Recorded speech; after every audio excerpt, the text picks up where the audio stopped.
परमात्मा का न्याय। बाबू जयपाल पेशे से एक डॉक्टर थे, लेकिन इसे उनका भाग्य ही कहिए कि वह ज्यादा तरक्की नहीं कर पाए। उनका घर एक सकरी सी गली में था, परंतु उनके दिल में खुली जगह में घर लेने का कभी विचार तक नहीं उठा। उनका औषधालय घर में ही था। औषधालय की अलमारियां, शीशियां और डॉक्टरी यंत्र आदि भी साफ सुथरे नहीं थे। कंजूसी के सिद्धांतों का वे अपने घरेलू बातों में भी बहुत ही ध्यान रखते थे। उनका लड़का जवान हो गया था, पर अभी उसकी शिक्षा का प्रश्न नहीं आया था। सोचते थे कि इतने दोनों तक किताबों में सर मार के मैंने कौन सी बड़ी संपत्ति पा ली जो इसको पढ़ने लिखाने में हजारों रुपए को बर्बाद करूं। उनकी पत्नी का नाम प्रीति था। प्रीति बड़ी ही धैर्यवान स्त्री थी, परंतु डॉक्टर साहब को अपनी पत्नी के इस गुण की कोई कदर नहीं थी। बाबू जयपाल की माँ अभी जीवित थी, परंतु गंगा स्नान के लिए वे तरस तरस कर रह जाती। तो फिर दूसरे पवित्र स्थानों की यात्रा की तो फिर बात दूसरे पवित्र स्थानों की यात्रा की तो बात ही क्या करनी। इस घोर कंजूसी का परिणाम यह था कि उनके घर में सुख शांति का नाम नहीं था। इसी परिवार में उनकी एक बुढ़िया नौकरानी थी जिसका नाम था जगिया। उसने डॉक्टर साहब को गोद में खिलाया था और इस घर से उसे ऐसा प्रेम हो गया था कि सब प्रकार की कठिनाइयां झेलती थी, परंतु टलने का नाम नहीं लेती थी। डॉक्टर साहब की आय कोई बहुत ज्यादा नहीं थी, परंतु उन्होंने कोई शक्कर और कपड़े के कारखानों में हिस्सेदारी खरीद रखी थी। आज संयोग की बात है कि मुंबई के एक कारखाने ने अपने वार्षिक लाभ में से 750 रुपये मनी ऑर्डर द्वारा उन्हें भेजे थे। डॉक्टर साहब ने मनी ऑर्डर लिया, नोट गिने और डाकियों को विदा किया। डॉक्टर साहब डाकियों को प्रसन्न रखा करते थे। डॉक्टर साहब ने रुपये गिनकर एक थैली में रख लिए और सोच ही रहे थे कि चलो इन्हें बैंक में जमा करवाना आऊंगा कि तभी एक रोगी का बुलावा आ गया। ऐसे मौके अक्सर आ ही जाया करते थे। यद्यपि डॉक्टर साहब को अपने बक्से पर बहुत भरोसा था, परंतु विवश होकर उन्होंने वो थैली अपने बक्से में रखी और रोगी को देखने के लिए चले गए। वहां से लौटे तो 3 बज चुके थे। बैंक बंद हो चुका था। आज रुपए किसी भी तरह से जमा नहीं हो सके थे। प्रतिदिन की भांति वे घर में ही बने हुए अपने औषधालय में जाकर बैठ गए। रात के 8 बजे जब वे घर के भीतर जाने लगे तो थैली को घर ले जाने के लिए बक्से से निकाला। थैली कुछ हल्की जान पड़ी थी। उनके होश उड़ गए। उन्हें विश्वास नहीं हुआ। थैली खोलकर रुपए गिने तो पूरे 500 कम निकले। बक्से के दूसरे खानों को टटोला, परंतु सब बेकार। निराश होकर कुर्सी पर बैठ गए। सोचने लगे कि मैंने रुपए कहीं अलग तो नहीं रखे, डाकिया ने रुपए कम तो नहीं दिए, मैंने गिनने में कोई गलती तो नहीं की। मैंने एक एक गद्दी गिन गिन कर थैली में रखी थी। सब मुझे ठीक से याद है। बक्से का ताला भी बंद था, किंतु ओहो, अब समझ में आया, चाबी मेज पर ही छोड़ दी थी। बस यही हुआ, चाबी जेब में डालने की याद ही नहीं रही। परंतु पैसा कौन ले गया? बाहर दरवाजे बंद थे, घर में धरे धरे तो कोई छूता नहीं। आज तक कभी ऐसा मौका आया नहीं। अवश्य यह किसी बाहरी आदमी का काम है। सोचने लगे कि अब क्या करूं, पुलिस को खबर दूं, लेकिन बैठे बिठाए उलझन मोल लेनी पड़ेगी। मोहल्ले भर के आदमियों की दरवाजे पर भीड़ लग जाएगी। 10-5 आदमियों को गालियां खानी पड़ेंगी, परंतु परिणाम कुछ भी नहीं निकलेगा। तो क्या धीरज धरकर बैठा रहूं? कैसे धीरज रखूं? की कोड़ी होती तो समझ लेता कि जैसे आई थी वैसे ही चली गई। डॉक्टर साहब का मन चोर से बदला लेने के लिए व्याकुल हो रहा था, किंतु कोई उपाय नहीं सूझ रहा था। तभी उन्हें याद आया कि हाँ, नदी की ओर जाते हुए जो एक ओझा बैठता है, उसके करतब की कहानी मैंने अक्सर सुनी है। सुना है कि गए हुए धन का पता बतला देता है, रोगियों को बात ही बात में चंगा कर देता है, चोरी के माल का पता लगा देता है और काले जादू का माहिर है। यह निशाना ठीक बैठ जाए तो मेरे दिल की इच्छा पूरी हो जाएगी। रुपए भी मिल जाएंगे और चोर को सर्प भी मिल जाएगा। उसके यहाँ हमेशा लोगों की भीड़ लगी रहती है। अगर उसमें कुछ बात ना होती तो लोग क्यों जमा होते? क्या करूं? उस ओझा के पास जाऊं? कोई लाभ ना हुआ तो कोई हानि भी नहीं होगी। जहां 500 रुपये गए हैं, 2-4 रुपये का खून और सही। यह समय ठीक है, इस समय भीड़ भी कम होगी। अभी चलना चाहिए। अपने मन में निश्चय करके डॉक्टर साहब उस ओझा के घर की ओर चल दिए। जाड़े की रात थी, 9 बज गए थे। रास्ता लगभग बंद ही हो गया था। कभी कभी घरों से रामायण की ध्वनि कानों में आ जाती थी। कुछ देर बाद बिल्कुल सन्नाटा हो गया। रास्ते के दोनों ओर हरे भरे खेत थे। सियारों का हुआना सुनाई पड़ने लगा। जान पड़ता था कि सियारों का दल कहीं आसपास ही है। इस समय सन्नाटे में सियारों का चिल्लाना डॉक्टर साहब को डरा रहा था। वह तेज कदमों के साथ बढ़े चले जा रहे थे। अचानक उनके मन में विचार आया कि कहीं मेरे घर में से किसी ने रुपए तो नहीं उठा लिए। वे तत्काल ठिठक गए, पर एक ही क्षण में उन्होंने इसका निर्णय भी कर लिया। क्या हर्ज है? घर वालों को तो इसका और भी कड़ा दंड मिलना चाहिए। चोर के साथ कोई सहानुभूति नहीं। यदि घर वालों ने मुझे धोखा दिया है तो उन्हें भी कड़ा दंड मिलना चाहिए, इतना कड़ा और इतना शिक्षाप्रद कि फिर कभी किसी का एक पैसा भी चुराने की कोशिश ना करें, किसी का ऐसा करने का कभी साहस ना हो। अंत में वो ओझा के घर जा पहुंचे। वहां पर लोगों की भीड़ नहीं थी। यह देखकर डॉक्टर साहब को बड़ा ही संतोष हुआ। ओझा का नाम बुद्धू था। लोग उसे चौधरी कहते थे। छोटा सा घर था और वह भी गंदा। छप्पर इतनी नीचे थी कि झुकने पर भी सर में टक्कर लगने का डर था। दरवाजे पर एक नीम का पेड़ था। कई लोहे के नोकदार त्रिशूल भी गड़े हुए थे। 10 बज चुके थे। बुद्धू चौधरी, जो कि एक रोबदार आदमी था, वहीं पे बैठा हुआ नारियल पी रहा था।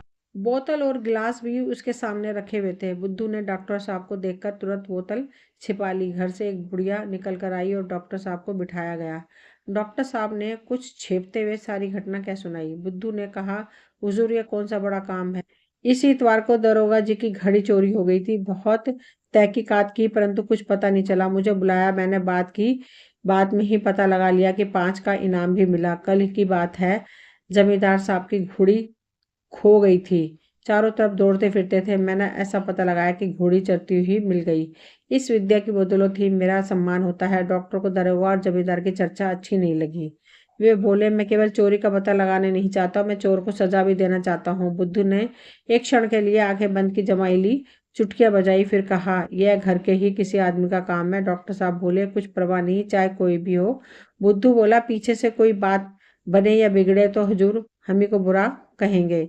इसकी तुम चिंता न करो, मैंने खूब सोच विचार कर लिया है। बल्कि अगर घर के भी किसी आदमी का काम है तो मैं उसके साथ और भी सख्ती करना चाहता हूँ।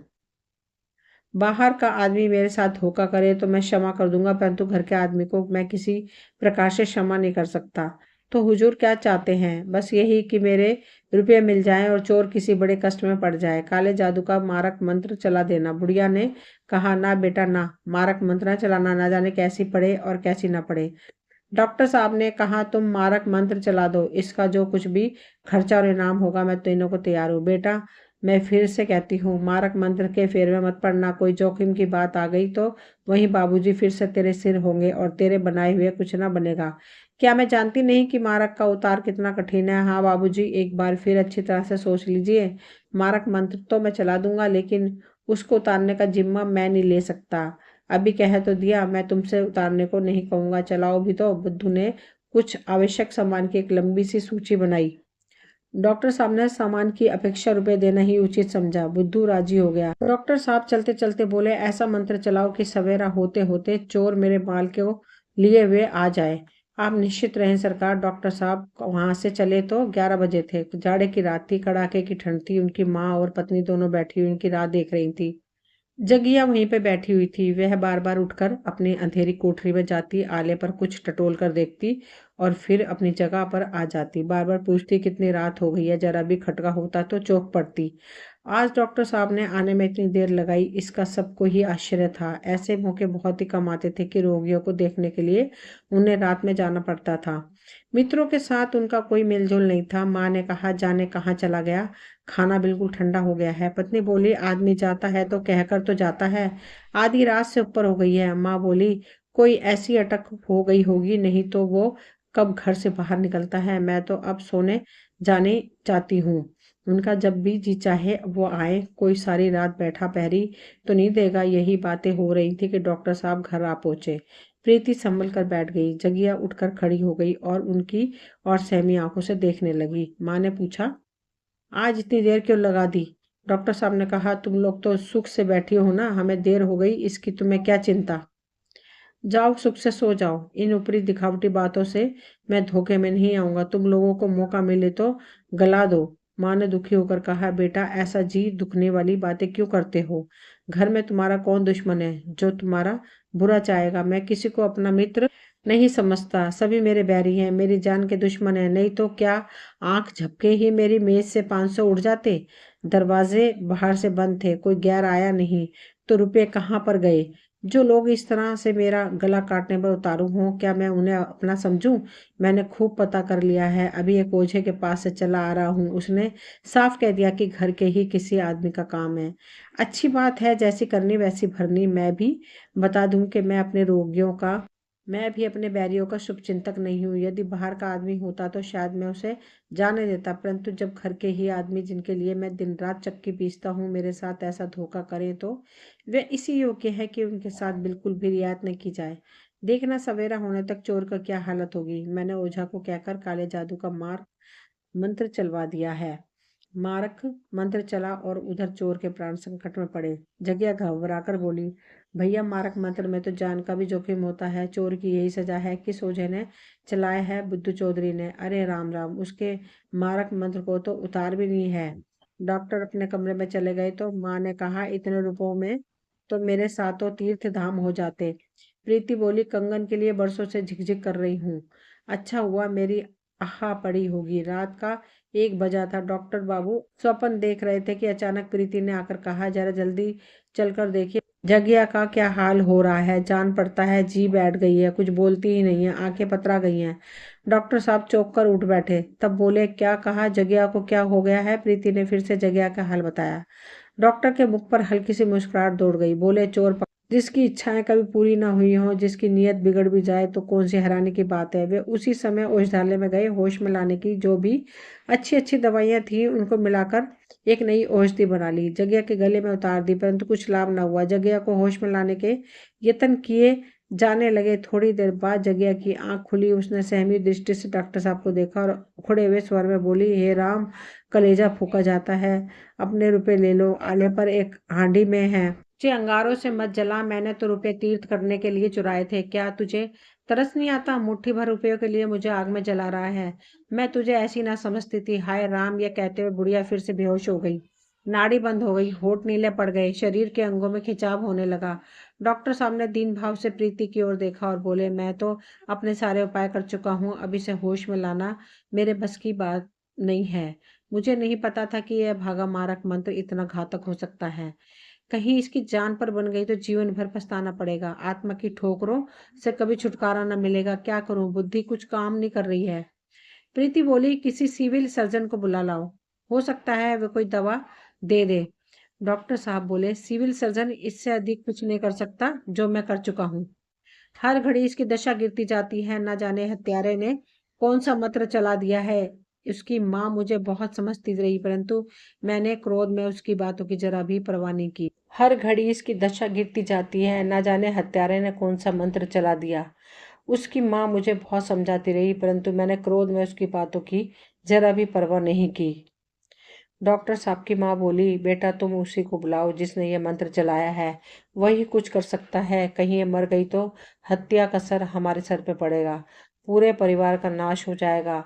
2 बज रहे थे। ठंडी हवा हड्डियों में चुभ रही थी। डॉक्टर लंबे लंबे कदम उठाकर बुद्धू चौधरी के घर की तरफ चले जा रहे थे। इधर उधर बेकार में ही देखते थे कि कहीं कोई रिक्शा या तांगा मिल जाए। तो उन्हें ऐसा लग रहा था कि बुद्धू का घर बहुत दूर हो गया है। कई बार धोखा हुआ कि कहीं रास्ता तो नहीं भटक गया है। जरूर रास्ता भटक गया हूँ, किससे पूछूं, पता नहीं इस समय वह दुष्ट मिलेगा भी या नहीं। शराब पीकर मस्त पड़ा होगा। कई बार इधर उधर घूम जानकर विचार हुआ, परंतु अंतरात्मा ने सीधी राह से हटने न दिया। फिर उन्हें बुद्धू का घर दिखाई दिया। डॉक्टर की जान में जान आई। बुद्धू के दरवाजे पर जाकर जोर से कुंडी खटखटाई। भीतर से कुत्ते की आवाज सुनाई दी, परंतु आदमी का कोई शब्द सुनाई न दिया। फिर से किवाड़ जोर जोर से खटखटाया। कुत्ता और भी तेज भौंकने लगा। बुढ़िया की नींद टूटी। बोली, यह कौन है जो इतनी रात गए किवाड़ तोड़ डालेगा? मैं हूँ जो कुछ देर पहले तुम्हारे पास आया था। बुढ़िया ने आवाज पहचान ली, समझ गई कि डॉक्टर साहब उनके घर आ गए हैं और अवश्य कोई विपत्ति आ पड़ी है, नहीं तो इतनी रात गए क्यों आते। मैंने खूब समझाया था पर तब ना माने। उठकर उसने लालटेन जलाई और बाहर निकल कर आई। डॉक्टर साहब ने पूछा, बुद्धू चौधरी सो रहे हैं, जरा उन्हें जगा दो। बुढ़िया बोली, ना बाबूजी, उस वक्त मैं ना जगाऊंगी, मुझे कच्चा ही खा जाएगा। रात को लाट साहब भी आए तो नहीं उठता है। डॉक्टर साहब ने थोड़े ही शब्दों में पूरी घटना कह सुनाई और बड़ी ही विनम्रता से कहा कि बुद्धू को जगा दो। इतने में बुद्धू अपने आप ही बाहर निकल आया और आंखें मलता हुआ बोला, कहिए बाबूजी, क्या हुक्म है? बुढ़िया ने चिढ़कर कहा, तेरी नींद आज कैसे खुल गई? मैं जगाने गई होती तो मारने को पड़ता। डॉक्टर बोले, मैंने सारा माजरा बुढ़िया को कह दिया है, इसी से पूछो। बुढ़िया बोली, कुछ नहीं, तूने काले जादू का मारक मंत्र चलाया था, रुपए इनके ही मेहरी ने लिए हैं। डॉक्टर बोले, बेचारी मर जाएगी, कुछ ऐसा उपाय करोगे उसके प्राण बच जाए।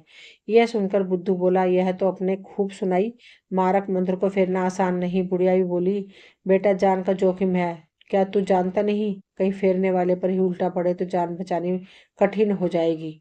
अब उसकी जान तुम्हारे ही हाथ में है, इतना तो धर्म करो। बुढ़िया बोली, दूसरे की जान की खातिर कौन अपनी जान आफत में डाले?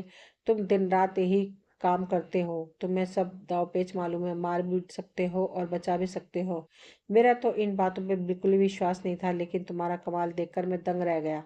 तुम्हारे हाथों कितने ही आदमियों का भला हुआ होगा, उस गरीब बुढ़िया पर भी दया करो। बुद्धू कुछ पसीजा, परंतु उसकी माँ मसालेदारी में उससे कहीं अधिक चतुर थी।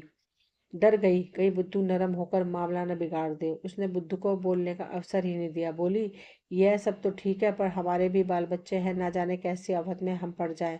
बुद्धू भी बोला, हाँ बाबूजी, काम बड़े जोखिम का है। डॉक्टर बोले, काम जोखिम का है तो मुफ्त में नहीं करवाता। बुढ़िया बोली, आप देंगे तो 50 रुपये देंगे, और क्या, मारक मंत्र को फेरना, सांप के बिल में हाथ डालना है। जी मैं तुमसे बाहर तो नहीं हूँ, जो कुछ तुम्हारी मर्जी हो वह कह दो। मुझे तो बस उस गरीब की जान बचानी है। यहाँ बातों में देर हो रही है, वह मालूम नहीं उसका क्या हाल होता होगा। बुढ़िया बोली, देर तो आप कर रहे हैं, आप बात पक्की कीजिए तो यह आपके साथ चला जाएगा। डॉक्टर साहब को एक एक क्षण एक एक वर्ष जान पड़ता था। वह बुद्धू को इस समय अपने साथ ले जाना चाहते थे, ये कहीं बुढ़िया का दम ना निकल जाए। उस समय उनकी आंखों में रुपयों का कोई मूल्य नहीं था, केवल यही चिंता थी कि जगिया मौत के मुंह से निकल आए। वे बोले, तुम ये बतला दो। बुढ़िया बोली, अच्छा तो 500 दे दीजिए, इससे कम नहीं बन पाएगा। बुद्धू ने माँ की ओर आश्चर्य से देखा और डॉक्टर साहब निराश होकर बोले, इतना तो मेरे बूते से बाहर है, जान पड़ता है कि उसके भाग्य में मरना ही लिखा है। बुढ़िया बोली, तो फिर जाने दीजिए, जाओ बुद्धू, जाकर सो जाओ।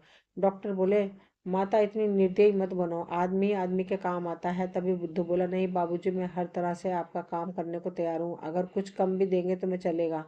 बुढ़िया बोली, तू जाके सोता क्यों नहीं है? इन्हें रुपए प्यारे हैं तो क्या तुम्हारी अपनी जान प्यारी नहीं है? डॉक्टर साहब ने कुछ संकोच करते हुए 250 रुपये कहे। बुद्धू जी राजी हो गया, मामला तय हो गया।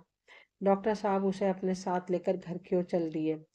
ऐसी आत्मिक प्रसन्नता उन्हें कभी नहीं मिली थी। वे दोनों घर की ओर चल दिए। डॉक्टर साहब बुद्धू से बार बार तेज चलने को कहते थे। घर पहुंचते तो जग्गिया को बिल्कुल मरने के निकट पाया। जान पड़ते था यही सांस उसकी अंतिम सांस है। उनकी माँ और पत्नी दोनों आंसुओं से भरी हुई निराशा बैठी थी। बुद्धू ने दोनों को बड़ी ही विनम्र दृष्टि से देखा। डॉक्टर साहब के भी आंसू न रुके।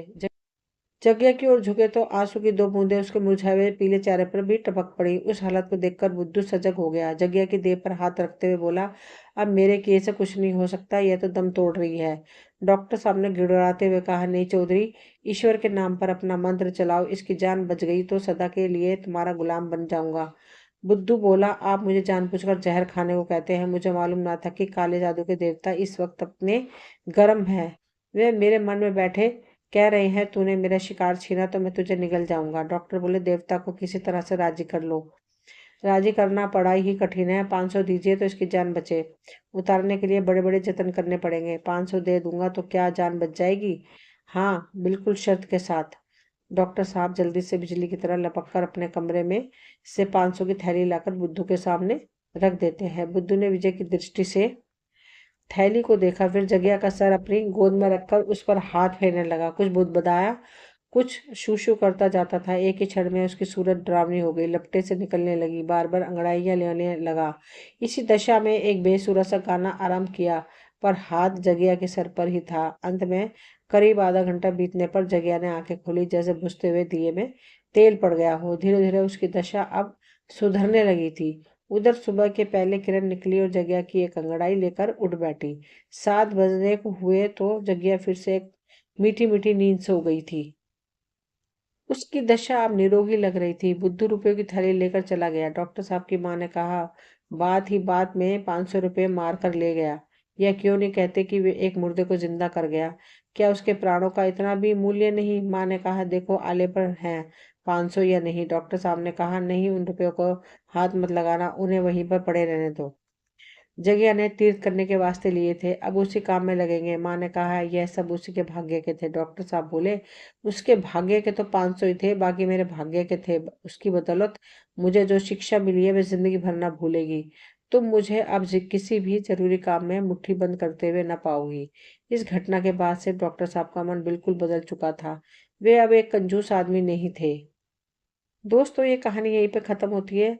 मुझे उम्मीद है आपको पसंद आई होगी। अगर पसंद आई हो तो प्लीज़ लाइक शेयर सब्सक्राइब करें ताकि वीडियो की नोटिफिकेशन